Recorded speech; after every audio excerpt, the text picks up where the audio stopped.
আহা, হায় হায়, 1 মিনিট ভাইবেন। কোন এক বেনামাজি কেউ যদি এখানে থাকো ভাই, 1 মিনিট ভাইবে, আজকেই ভাইবে, ঘুমাইবার আগেই ভাইবে। নবীজি জিজ্ঞেস করবে, উম্মত, আমি 23 বছর উম্মত, হাসরের ময়দানে নবী বলবে, আমলনামা দেখাইয়া বলবে, প্রত্যেককে সুপারিশের জন্য নবীজির কাছে চাইতে হলে আমলনামা জমা দিতে হবে। ওমা, সুপারিশের কোনো কাগজপত্র নাই, কথা কোনা, কোনো নিয়ম কানুন নাই নাকি? হ্যাঁ, কোনো ফাইল জমা দিতে হবে না তো? তো নবীজি তো দেখবে, নবীজির সামনে তো আপনাকে বলতে হবে, ইয়া রাসূলুল্লাহ, এই যে আনিসুর রহমান আশরাফি, এইটা আমার ফাইল, আপনি দেখেন, আমার জন্য একটু সুপারিশ করেন আল্লাহর কাছে। আল্লাহর নবী দেখবে 30 বছর সুদের ব্যবসা, 60 বছর বয়স, 60 বছর পর্যন্ত বিড়ি সিগারেট খাইয়া গেছে। 30 বছর, 60 বছর বয়স, কোনদিন গালি ছাড়া কথা বলে নাই। ছেলেটা বেনামাজি, মেয়েটা বেপর্দা, স্ত্রী বেপর্দা। মৃত্যু পর্যন্ত আমার উম্মতের ঘরে প্রতিদিন রঙিন টেলিভিশনে নাচ গান নর্তকীর ছবি চলছে। তার ছেলে মেয়ে নাতি নাতনি বসে নাচ গান নাটক সিনেমা দেখে গেছে। কোনদিন গালি ছাড়া কথা বলে না। হালাল রোজগার বলতে কিছু নাই। ফজরের নামাজ 1000 পৃষ্ঠা উল্টাইও, ফজরের নামাজ বলতে কিছু নাই। আল্লাহর কসম, আমরা উর্দু কিতাবে পড়ছি, নবীজি চোখের পানি ফেলে দিবে, নবী কাঁদবে, আল্লাহর নবী কাঁদবে, বলবে, উম্মত, আমি সেই নবী যে 23 বছর তোদের জন্য কেঁদেছিলাম। আমি সেই নবী যে পেটে ক্ষুধার কষ্টে 2টা পাথর বাঁধছিলাম। আমি সেই নবী তায়েফের রক্তে যে সমস্ত শরীর রক্তাক্ত করেছিলাম। উহুদের দান দান শহীদ করা রক্ত নিয়ে ময়দানে পড়েছিলাম বেহুশ হয়ে। আমার এত রক্ত, আমার এত চোখের পানি, আমার এত ক্ষুধার কষ্টের বিনিময়ে উম্মত এই আমলনামা, তুমি আমারে এত বড় বেইজ্জতি কেমনে করলে? আমি কেমনে আমার আল্লাহর সামনে এটা দেখাবো যে আয় মাওলা, এটা শ্রেষ্ঠ নবীর শ্রেষ্ঠ উম্মতের আমলনামা? বলে, কোন বাপ যদি 8 বছর ছেলেটাকে ইউনিভার্সিটিতে পড়ায়, তো গরিব বাপ তার ছেলেটাকে মনে করেন ভিটা মাটি বসত সব বেচ্চা নিজে না খাইয়া ছেলেটার 1 লাখ লাখ টাকা পড়ালেখার খরচ দিছে। 8 বছর পরে, 6 বছর পরে বাপ রেজাল্ট সার্টিফিকেট দেখতেছে যে ফেল। ওই বাপ কি পরিমাণ কাঁদবে? ওই বাপ কি পরিমাণ কাঁদবে? ওই বাপ বলবে না যে, বাপ, আমি তোরে মানুষ করার জন্য, তোর পড়ালেখার খরচ দেওয়ার জন্য ভিটাটা বেচা ফেলছি, মাটিটা বিক্রি করে ফেলছি, আমি জীবনে কোনো সুখের নাগাল পাই নাই। এই বছরও ভাই, এই গত হজ্জেও এক জিদ্দা থাকে এক প্রবাসী ভাই, আমি তো হজ উমরার সফরে গেলে প্রবাসীদের রুমে রুমে যাই, আমি আজ 32 বছর সৌদি আরব জিদ্দায় পড়ে আছি। কেউ 18 বছর, কেউ 16 বছর।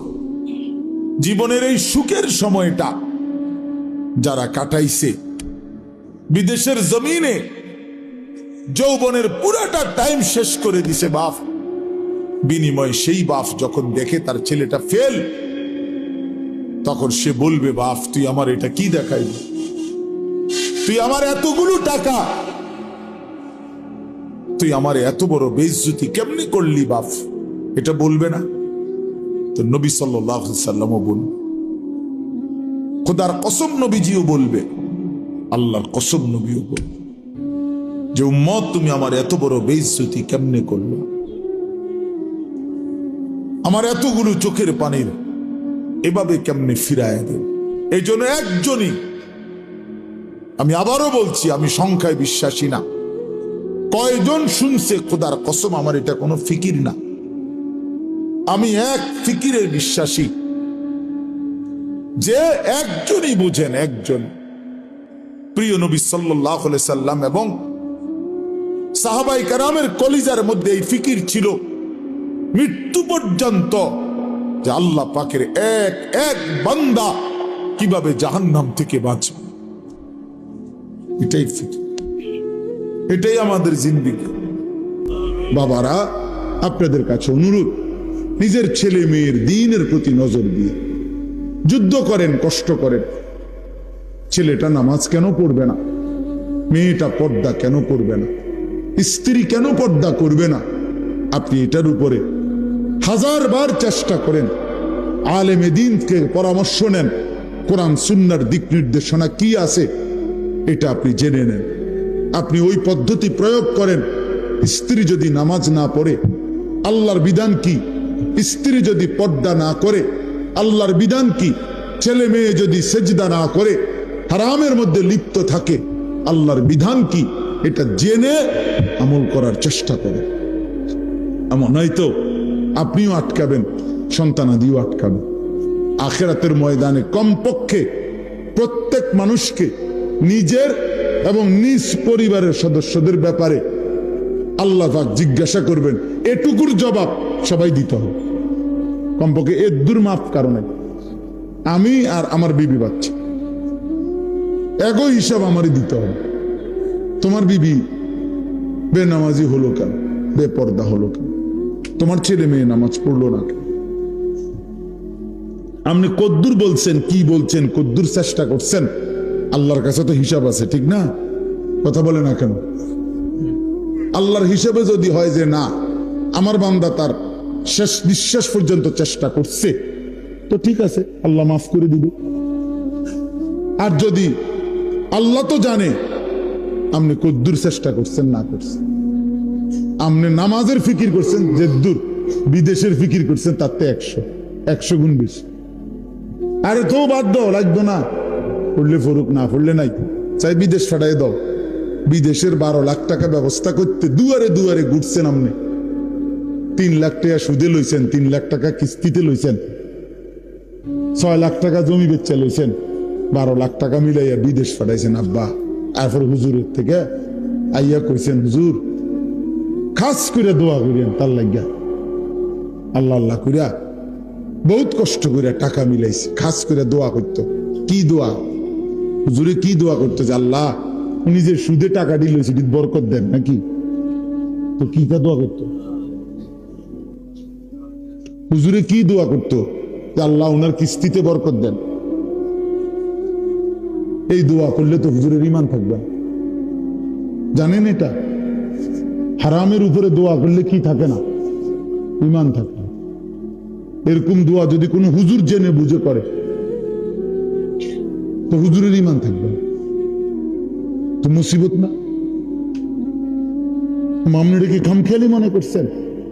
হারামের উপরে দোয়া করা যায় না, হারামের উপরে আল্লাহর কাছে কি করা যায় না, এটা নিষেধ, হারাম এটা। এই জন্য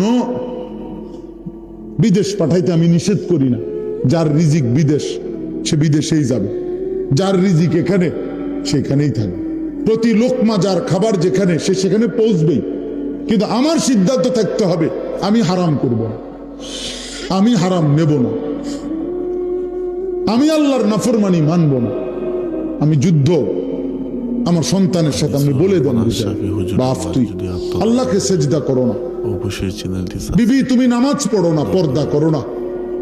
তুমি মনে রাখো যদি আমি দুনিয়াতে ভয়ে আতঙ্কে যদি তোমার লগে নাও পারি তো মনে রাখো আমার মনের কষ্ট থেকে যাবে। আমি তোমার লগে পারলাম না ঠিক আছে, কিন্তু তুমি আমার এটা মনে রাখো আমি তোমার প্রতি অসন্তুষ্ট।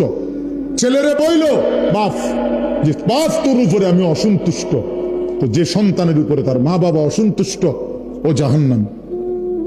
যে স্ত্রীর উপরে তার স্বামী অসন্তুষ্ট ওই মহিলা জাহান্নামী।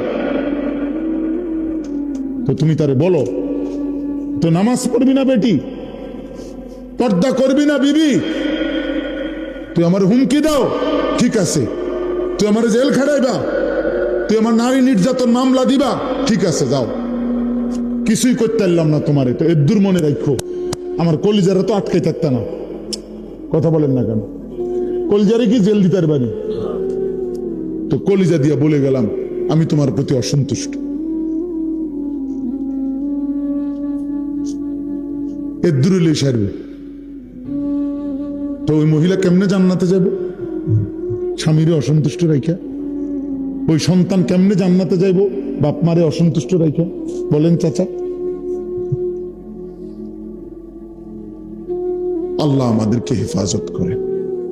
রাসূলুল্লাহ সাল্লাল্লাহু আলাইহি সাল্লাম বলেন, উম্মত, তোমার স্যান্ডেলের যদি ফিতাটাও ছিঁড়ে যায়, শিরাকা না আলাইক, তোমার স্যান্ডেলের যে ফিতা এটাও যদি ছিঁড়ে যায়, নবীজি বলছেন কাউরে বইল না, সবার আগে আল্লাহকে বলো। সবার আগে কাকে ডাকো? এটা মুসিবত, ছোট্ট মুসিবত। স্যান্ডেলের ফিতা ছিঁড়ে যাওয়া এখানে মুসিবত না, শুধু ওই মক্কা মদিনা, বিশেষ করে মক্কা শরীফ যদি কোনআন দিয়ে ছিঁড়ে যায়, আমার জীবনে একবার ছিঁড়ছে। কষ্ট কারে কয়? শুধু এক জোড়া জুতা কেনার জন্য হারাম শরীফের সীমানাটার থেকে দোকানটা পর্যন্ত গেছি, আমার পাওটা মনে হয় যেন পারতালটা জ্বলে গেছে। এক জোড়া জুতার জন্য দৌড় দিছি, দৌড়াইয়া গেছি, কোনো আইটটা না, এত গরম এটা নিচে। কথা বুঝছেন না? তখন বুঝা গেছে স্যান্ডেলের ফিতা ছিঁড়ে দেওয়াটা কি পরিমাণ মুশকিল। মানে ফিতাইটা ছিঁড়ে গেছে, এখন হাঁটতে পারতেছি না। এখন আন্দাজে আরেকজনের জুতা কিনি গেতে আর মিটে কি যে জুতা চুরি করে নিলাম, এর কোনো সুযোগ আছে? তো খালি পায়ে দৌড়ে গেছি ওই দোকান বাহিরে, মানে সীমানা পার হইয়া তো দোকানে যাইতে হবে, কোনো একটা দোকান থেকে না এক জোড়া জুতা কিনা, এক জোড়া স্যান্ডেল কিন। তখন দেখছি মানে পাউটা যেন পুইরা গেছে শুধু। এই জন্য আল্লাহ নবী সাল্লাল্লাহু আলাইহি সাল্লাম বলেন, তোমার যদি স্যান্ডেলের ফিতাটাও ছিঁড়ে যায়, সবার আগে ডাকবে কাকে? আল্লাহকে ডাকবে, আল্লাহকে। আম্মান ইউজিবুল মুদতাররা ইযা দাআহু ওয়া ইয়াকশিফুস সুআ। আল্লাহ তাআলা বলেন, হায় বান্দা, তুমি যখন অসহায় হয়ে পড়ো, আমাকে ছাড়া তুমি আর কাকে ডাকো? আমাকে ছাড়া ডাকবে কাকে? কে তোমার ডাকে সাড়া দিবে? তোমার রোগ, তোমার অসুস্থতা, তোমার পেরেশানি, তোমার অভাব, তোমার দুঃখ, তোমার দুর্দশা, বলো বান্দা, আমি ছাড়া এই অভাব দুর্গতির মুহূর্তে কে তোমার ডাকে সাড়া দিবে? বলে আসলে কেউ আছে? ওয়ায়াকশিফুস সুআ, তোমার সমস্ত মুসিবত, মন্দ অবস্থা, দুরবস্থা দূর করার ক্ষেত্রে আল্লাহ বলে, বান্দা আমি ছাড়া আছে কি? আমি ছাড়া আছে। কোরআনে এই কথাটা আল্লাহ তাআলা, আমার এই আয়াতটার তর্জমা বললে আমার কথা শেষ। আমি শুধু এই কথাটার তর্জমা বোঝানোর জন্যই বলতেছি এই কথাগুলো। মানে আল্লাহ তাআলা পুরা কোরআনুল কারীমে আমাদেরকে বুঝাইছেন, বান্দা আমারে ছাইরো না, আমারে ছাইরো না বান্দা। আমারে বাদ দিয়ে যদি অন্য কোনো দিকে কেউ একটু ভরসা করে, নজর দেয়, আমার হুকুম আমারে বাদ দিছে, আমার কথা মনে নাই, খোদার কসম আল্লাহ বলে, বান্দা আমার বেশি কষ্ট লাগে। আমি যে সব প্রয়োজন পূরণ করি, করতেছি বান্দা, তুমি কেন অন্যের কাছে যাচ্ছ? কেন যাচ্ছ? কালকে জুমার নামাজের পরে, ভাই নজরুল শুনো, কালকে জুমার নামাজের পরে আমার ঢাকার মসজিদে দুই ছেলে আসছে, ওরা লেপ তোষক বেচে, বুঝছো নি, লেপ তোষকের দোকানদার। এ আমার বয়ান শুনছে, ফজরের নামাজের ব্যাপারে আমার একটা বয়ান আছে, সন্দ্বীপের একটা ঘটনা, যে সন্দ্বীপ চট্টগ্রাম, ওখানে 4টা ছেলে কলেজের, ওরা একবার সিদ্ধান্ত নিছিল 2023 সালে যে তারা তাদের বন্ধুদেরকে ফজরের নামাজের জন্য উঠাবে, ফজর ক্যাম্পেইন। পরে 1 বছর মেহনত করে তারা প্রায় 4000-এর মতো পুরা উপজেলার এই কিশোর যুবক যারা তখন নিয়মিত ফজরের নামাজ পড়ে, ফজর ক্যাম্পেইন করে তারা। তো এই ছেলে বলতেছে, হুজুর আমি আপনার এই ওয়াজটা শুই না, আমার এলাকায় আমি উদ্যোগ নিছি, আজকে মাসখানিক লেফট তুসুক বেশি না ফোলা, আমি উদ্যোগ নিয়ে আমরা 2 বন্ধু 2-3 জনে মিলে এখন আলহামদুলিল্লাহ এই 1-1.5 মাসের ভিতরে 160 জন লিস্টি করা দেখাইছে লিস্টি, আমরা প্রত্যেক দিনে 160 জন ফজরের নামাজ জামাতে পড়ো। আমরা চেষ্টা করতেছি প্রতিদিন। তো তারা, আমার গাড়ি তো আছে কাগজটা, তারা এমন সুন্দর করে বিভিন্ন বাণী লিখে লিখে ছেলেদের কাছে দাওয়াত দেয়। তো দিয়া নিচে লেখছে তাগো একটা এই কাফেলাটার নাম কি? কাফেলার নাম হইল বেনামাজিকে খুঁজে বেড়াই, নামাজিকে বন্ধু বানাই। এরকম শুনছে জীবনে আর কথা, এমন সুন্দর কথা। এই পোলার মাথার থেকে যে এমন সুন্দর বুদ্ধি আইব আপনি বুঝছেন কোন, ভাবছেন কোনদিন? কি সুন্দর কথা না? আমিও তো জীবনে এমন সুন্দর কথা ভাবি নাই। বেনামাজিকে বন্ধু আরে খুঁজে বেড়াই, মানে তারা তালাশ করি আর কি, যে করে করে তারা ডাকি আমরা, আর নামাজিকে বন্ধু বানাই। হ্যাঁ, ফিকির চেষ্টা করলে সম্ভব। একটু একটু কাজ যদি সবাই করে যার যার জায়গা থেকে, পৃথিবীর, আমার কাছে কিতাব আছে, আমার গাড়িতেও আছে, পৃথিবীর 4 ভাগের 1 ভাগ হলো মুসলমান। সারা পৃথিবীর জনগোষ্ঠীর 4 ভাগের কি 1 ভাগ হলো কি মুসলমান, 1/4, 4 ভাগের 1 ভাগ। তাইলে যদি একজন মুসলমান, কথার কথা একটা হিসাব ওইখানে লিখছে আরবি কিতাব, যদি একজন মুসলমান সারা জীবনে সে যদি মাত্র 4 জন মানুষের দায়িত্ব নেয়, যে আমি 4 জন মানুষকে কালেমার দাওয়াত দেব, চেষ্টা করব তার পিছনে টার্গেট করে, তাহলে পৃথিবীর সমস্ত জনগোষ্ঠীর কাছে কালেমার দাওয়াত পৌঁছে যাবে। কালেমার দাওয়াত পৌঁছে যাবে।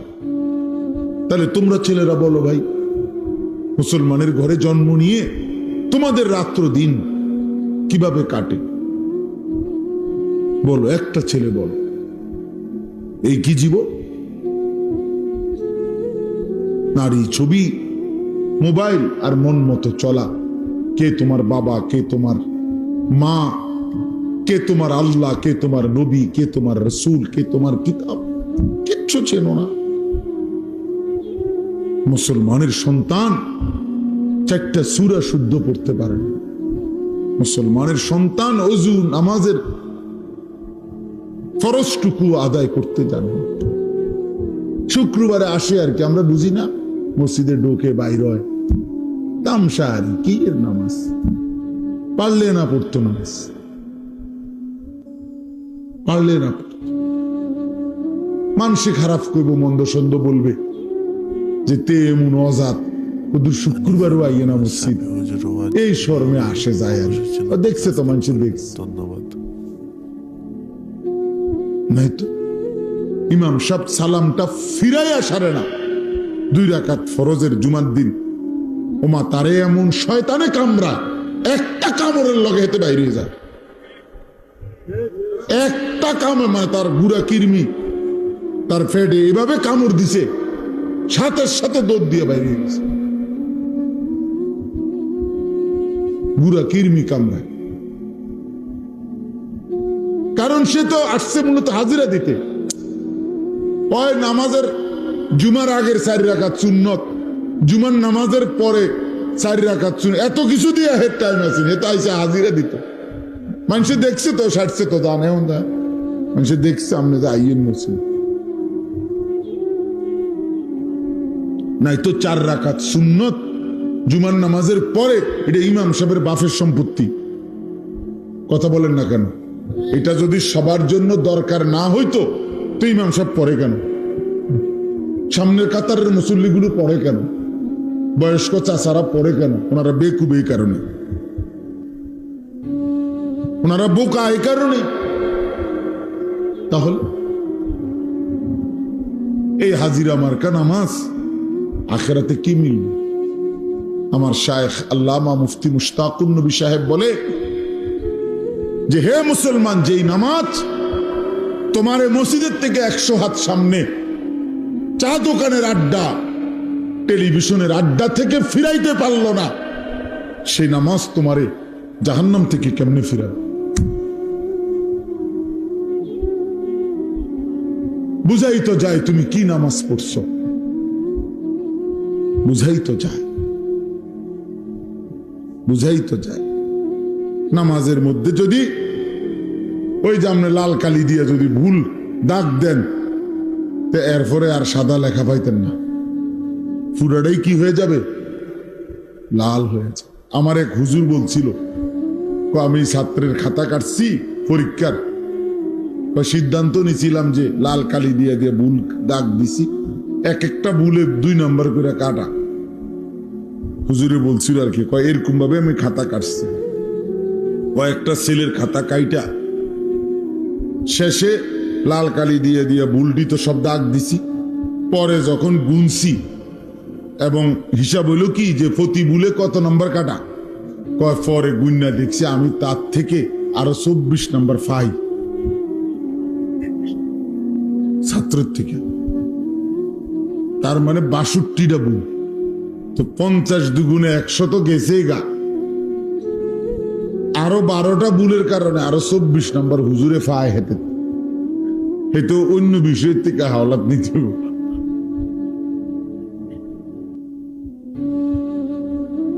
মানে ভুলের পরিমাণটা বুঝাইছে আর কি, যে মূল 100 গিয়ে আরো কি 24 আরো রয়েছে ভুল, ওইটা কোথেকে দিব? তো পুঁজিই নাই আর। তা আমাদের নামাজের যদি এমন হয়, আখেরাতে কি নাকি মিলবে বলে? কি নাকি মিলবে? কথা তো ছিল, আল্লাহ তাআলা কোরআনে বলছেন নামাজ গুনাহ থেকে ফিরায়, বলছে না? কথা বলেন না কেন? নামাজ গুনাহ থেকে ফিরায় কিনা আল্লাহ বলছে কিনা? ইন্নাস সালাতা তানহা আনিল ফাহশাই ওয়াল মুনকার। তাহলে এখন নামাজ যদি গুনাহ থেকে না ফিরায়, তাহলে বুঝা গেল আল্লাহর কথা, আল্লাহর কথা কোনটা? আপনার কথা সঠিক না আল্লাহর কথা সঠিক? তো তাইলে নিশ্চয় আমার নামাজে ত্রুটি, নিশ্চয় আমার সেজদাতে ত্রুটি। এই জন্য যারা নামাজ পড়ে না তারা তো পড়েই না, আর যারা পড়ে অথচ গুনাহ থেকে বাঁচে না, আপনি খবর নিলে যাচাই করলে দেখবেন তাদের নামাজের মধ্যে শত শত ভুল। এই কারণে ওই নামাজের ওই শক্তি আসে না যে শক্তিতে তাকে গুনাহ থেকে ফিরান। এই জন্য যারা আবার নামাজ পড়ে, আপনাদেরকে বললাম ওযু নামাজ ঠিক করেন। একজন আলেমের সাথে সম্পর্ক ছাড়া আখিরাতের জীবন সুন্দর হবে না। নিজে নিজে মাতবরি করলে হইতো না, ওলামায়ে কেরামের কাছে আসতেই হবে, আলেমে দ্বীনের কাছে আসতেই হবে, আল্লাহকে ভালোবাসতেই হবে, প্রিয় নবী সাল্লাল্লাহু আলাইহি সাল্লামকে ভালোবাসতেই হবে আখিরাত যদি চান। এই আমার শেষ কথা। আজকে জওয়ান বলেন, বুড়ো বলেন, বাচ্চা বলেন, শিশু বলেন, সবাই যেন প্রতিযোগিতা করতেছে কিভাবে নবীজির সুন্নত ত্যাগ করা যায়। মেসওয়াক 60 বছরের বুড়াও চেনে না, 6 বছরের বাচ্চাও চেনে না, কেউই বুঝে না। ঘরকে ঘর এমন না, দস্তরখান 6 বছরের বাচ্চাও চেনে না, 60 বছরের বুড়া মেয়েও চেনে না। তো কি হলো? চাচার সমান হলো না? টেলিভিশন 6 বছরের বাচ্চাও দেখে, 60 বছরের বুড়া চাচাও দেখে। কথা বলেন না কেন? তো তো বরাবর হয়ে গেল না? বরাবরই তো হয়ে গেল, বরাবরই তো হয়ে গেল। বাচ্চাও মিথ্যা বলে, বুড়াও মিথ্যা বলে। বয়স্ক মানুষও সুদ খাচ্ছে, বয়স্ক লোক কিস্তি নিতেছে, বয়স্ক লোক কথায় কথায় গালিগালাজ করতেছে। 30 বছর মহিলা বেপর্দা, 40 বছর মহিলা বেপর্দা, প্রতিদিন মহিলার আওয়াজ পরপুরুষ শুনে, পরপুরুষ শুনে। একবার জীবনে নবীর স্ত্রীরা 9 জনে নবীজির কাছে বলছে, আমাদের খাদ্য খাবারের একটু কষ্ট হয়, আপনি যে অতিরিক্ত যুদ্ধের যে সম্পদ পান সেখান থেকে আমগো বরাদ্দ মাঝে মধ্যে গনিমতের মাল পাইলে একটু বাড়াইয়া দিলে হয় না।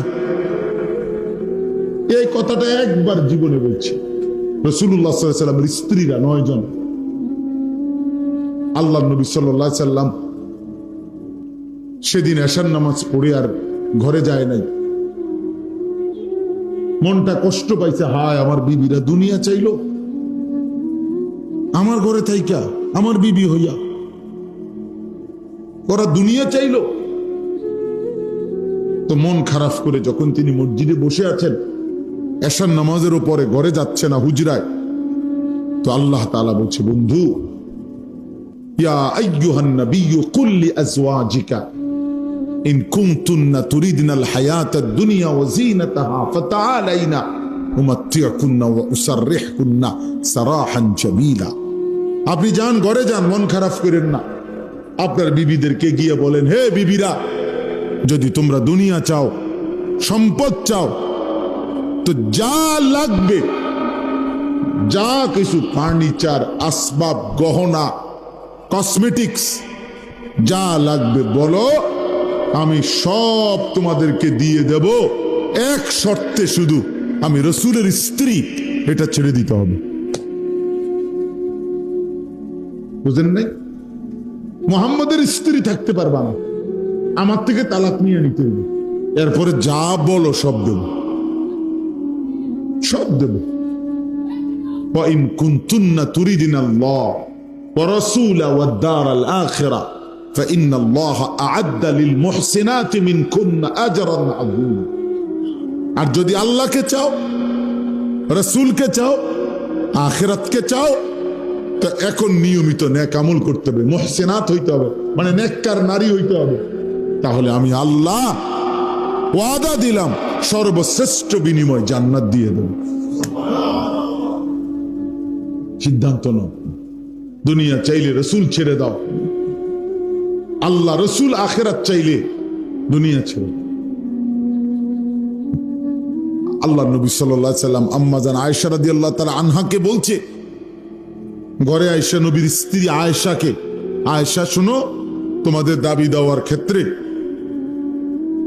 আল্লাহর পক্ষ থেকে এখন আয়াত নাজিল হয়েছে, আমি শুনাইতেছি, তবে ভূমিকা বলছে নবী একটা, যে আয়াতটা বলার আগে আগে শুনো, তৎক্ষণাৎ জবাব দিও না, তুমি বাকি 8 জনের লগে মিটিং করো, মশওয়ারা করো, পরামর্শ করো, প্রয়োজনে তোমরা তোমাদের বাড়িতে যাও, যাইয়া তোমাদের আব্বা মা, ওই ছেলে ওই দিক দিয়ে জায়গা আছে তো বাবা, ওই দেখো, ওই দরজাটা দিয়ে ঢোকো, তুমি আও বাপ, এদের ঢুকে শোনো কতক্ষণ।